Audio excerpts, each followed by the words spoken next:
तो दास्तान गोई दो लफ्ज़ों से मिलकर बना है, दास्तान और गोई। दास्तान के मानी होते हैं एक कहानी, और गोई मतलब कहना। तो दास्तान गोई से मुराद है कहानी कहने की कला से। तो उर्दू की स्टोरी टेलिंग फॉर्म है जो कि दास्तान एक ख़ास तरह की कहानी होती है, एक लंबी कहानी, तवील कहानी जो कई कई दिनों, कई कई हफ्तों, कई कई महीनों तक सुनाई जाती है। तो शुरुआत तो ईरान से मानी जाती है, लेकिन जब हिंदुस्तान में आई तो यहीं की होकर रह गई, और यहीं इसने जो मंजिलें तय की, अपनी शोहरत की और अपने इनोवेशन की, वो याद की जाती हैं। दौर मुग़लिया में, यानी ख़ास तौर पर अकबर के ज़माने में दास्तान गोई का बड़ा उरूज हुआ। वो बड़े मद्दाह थे दास्तान गोई के। दिल्ली के बाद ये फ़न पहुंचा लखनऊ, और जैसे कि उर्दू के बाकी असनाफ़ के साथ हुआ, दास्तान गोई ने भी लखनऊ पहुंचकर अपना एक अलग मकाम बनाया। लखनऊ में ही पहली बार ये फ़न जो था ये किताबी शक्ल में मुरतब किया गया।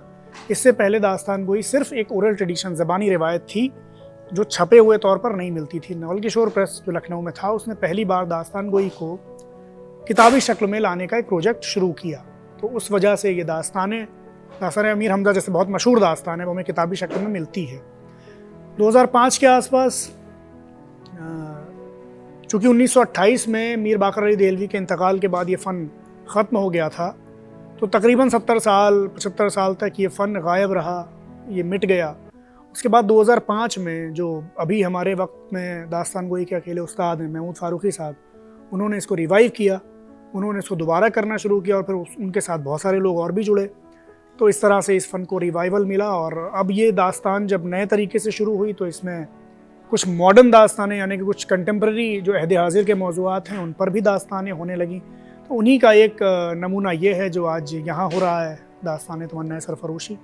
आज़ाद हिंदुस्तान में शहीदों के परिवारों, उनके स्मारकों की ये बेकदरी दिल तोड़ने वाली है। तो हम दास्तान गोई में आए हमारे दोस्त अंकित चड्ढा की वजह से, हमारी पीढ़ी के सबसे बड़े, सबसे अच्छे दास्तान गो, और बहुत शोहरत मिली उनको, बहुत मोहब्बत मिली। 2018 में एक दुखद हादसे में उनकी जान चली गई। तो वो मेरे बहुत करीबी दोस्त थे, वो उन्होंने मुझसे कहा कि भाई आपको दास्तान गोई करनी चाहिए। तो ये उनकी इंस्पिरेशन थी। वो मुझे लेकर गए महमूद सर के पास, फिर वहाँ सीखा हमने। तो अंकित चड्ढा की वजह से आए दास्तान गोई में। 2013 में दास्तान गोई की वर्कशॉप महमूद सर के अंडर ज्वाइन की थी।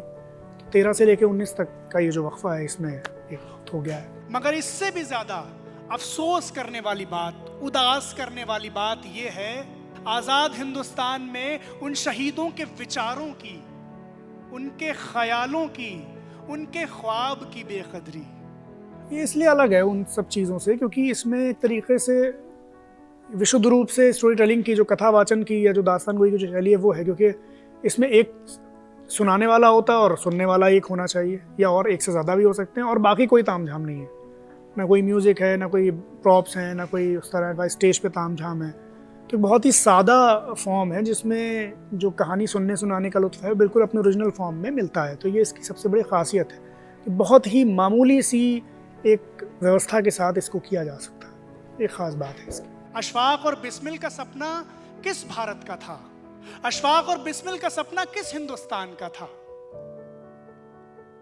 आज का हिंदुस्तान कैसा हिंदुस्तान है? मतलब मुझे लगता है कि हमारे दौर में जिस एक दास्तान को देखकर इंस्पायर होना चाहिए वो अंकित चड्ढा है। तो हम भी उन्हीं को देख के इंस्पायर हुए। मैं तो बहुत कमज़ोर दास्तान सुनाता हूँ। दास्तान गोई क्या होती है और वो अपने पूरे उरूज में, पूरे शबाब में किस तरह की दिखती है, इसे जानने के लिए अंकित को देखना चाहिए। तो मैं यही कहूँगा कि जो दास्तान गोई करना चाहते हैं उनके लिए सबसे पहली बुनियाद ये है कि वो अंकित के वीडियो देखें और महमूद सर और बाकी लोगों के वीडियो देखें। ख़ास बात है। कल का हिंदुस्तान, कल का भारत कैसा भारत होगा? कल का भारत कैसा भारत होगा? कल का भारत कैसा भारत होगा? बहुत शुक्रिया हाज़रीन।